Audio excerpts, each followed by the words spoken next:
Hi guys, praise be Jesus and Mary. I am Rowan Kit Magdapena and I am here with Mama Riel to interview her about Mother Ignacia as a humble servant of God. So hi ma'am. Hi. How are you today? I'm good. How about you? I'm also good. Okay. So let me just ask you ma'am, are you an alumni here at Presbyterian College? Yes, I took my bachelor's degree in Crescent College and I just graduated last year. Have you heard about Ignatian spirituality of humble servanthood? What can you say about the effort of the institution in trying to instill this among its students? Well, ever since I stepped my foot here in Crescent College, I've always heard about the Ignatian spirituality of humble servanthood. It always reflects on Mother Ignacia's values, the core values of faith, excellence, and service, and it always lines up with the service, especially to the less fortunate in life. And being a humble servanthood means it's more like you are giving service to other people. It doesn't mean that like you have anything with you, so just give service to others. It also means that even if you are also less fortunate, but still you can give service to others, it's a good thing. And I've always admired the institution's effort in instilling that kind of mindset or like perspective to the students, so that they will also know, or like they will also carry out Mother Ignacia's legacy of having faith, excellence, and service. And I really admire it. That is because it's more like instilling it to students that since they have something they can give to other people, they can actually give it to other people. Not just like dili lang nila pilion, but of course to those who are really in need. Just like what Mother Ignacia did back in the days. Like she did not just accept those Filipinas who want to enter the congregation, but she also accepted those even those foreign women who wants to enter the life of religion. So I have another question for you ma'am. Being here in CPC, have you also tried to nurture this kind of spirituality? What were its effect on you and to the community as you live in? Well, being here in Christ College, it really nurtured my my eagerness to have service to other people. Not just being a teacher, but of course being a student as well when I was still a college student. But now that I am a teacher, especially I am the moderator of MIC, or what we call as the Mother Ignacia Club.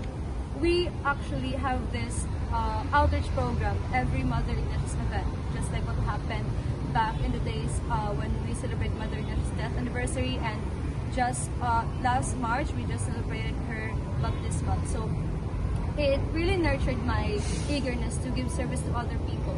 Just like if we want to give service to this kind of people, we always try to see the bigger picture then. Like, we really need to give service to those who are in need, not just our community partner, but we really need to see that those who are in need, we really need to give this, we really need to give service to them. For example, there has been suggestions last time that we need to give something to our partner community in Barangay 19. But a great a great suggestion from Sir Aninyan told me that, Ma'am, why don't you give service to this tricycle driver? Kasi mas nanginahanglan doon sila kahit sa dito sa among partner committee. So we raised it to Sister and we said, Sister, why don't we just give it to this kind of people, so that they may also feel the love of Mother Ignacia, and they may also like instill in their mind who really is Mother Ignacia and why the institution of Christ College practicing that kind of like perspective, or why do we need to instill that one, so that they may also know, okay, the students of Christ College, they did not just practice the faith and excellence, they also give service to other people, just like what Mother Ignacia did. So it always reflects on the values of Mother Ignacia. I have another question here, ma'am. In what ways does serving others reflect our love and devotion to Christ? Well, as we all know, that God gave Himself to to the humanity for our salvation. It also reflects us. It also reflects in our hearts that we should also give service to others, just like what Jesus did. Just like what I always teach to my students, that we need to live just like how Jesus did. He gives service to other people without actually asking anything in return. He just gives service to them without actually forcing other people to know him as the Messiah. So it's also good that it's good that it should also reflect in ourselves or within ourselves that we should also give service to other people just like what Jesus did, so that we may also instill it in our minds that love really knows no boundaries. Like, if we have the means to help other people, why don't we help them? If we have the means to give something to other people, let's also give them. Because just like what Jesus did, he did not actually choose the people he'd like to save or like to save them from their sins. Jesus gave himself. Jesus let other people crucify him for the salvation of humanity.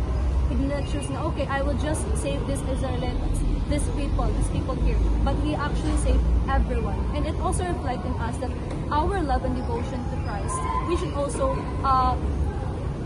also let other people feel it, so that they may also reflect na, okay, there's always love if we just have faith in God. And let's also instill it to other people. Love really knows no boundaries.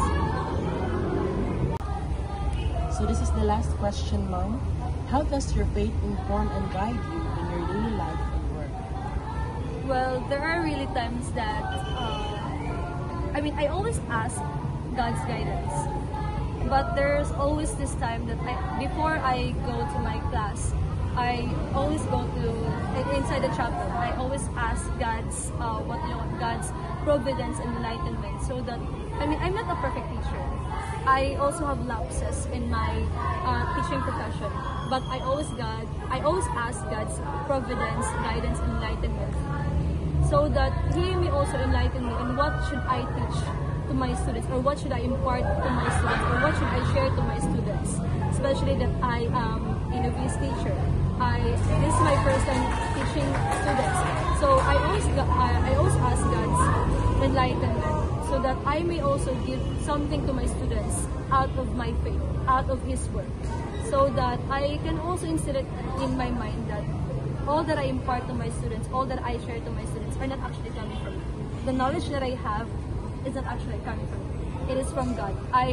Let's say, yes, I have this kind of knowledge in me, or like intelligence in me, but I always ask God's providence, so that He may also nurture this kind of knowledge that I have, na di na siya mag-stagnant, but I can actually nurture, develop it, so that I can share it to other people, especially to my students who wants to have this kind of knowledge about not just Mother Ignacia, but also love. And it's also good that especially me, especially I that I am handling Christian living. I'm not that knowledgeable about Christ, but I am always asking God's guidance about. So I will always ask God's guidance on what should I impart to my students. I always ask, okay, God, if this is Your will, I will accept it. If this is what You want me to teach to my students, I will always accept it.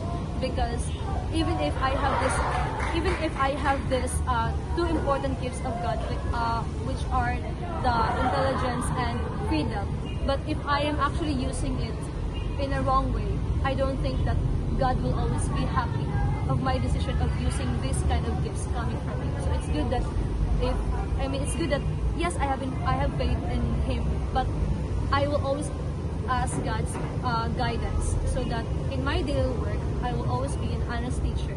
I will always be that kind of teacher who's... Thank you so much, Mom, for your time, and I have learned a lot from you. May God bless you in your teaching journey. Thank you so much, Ina.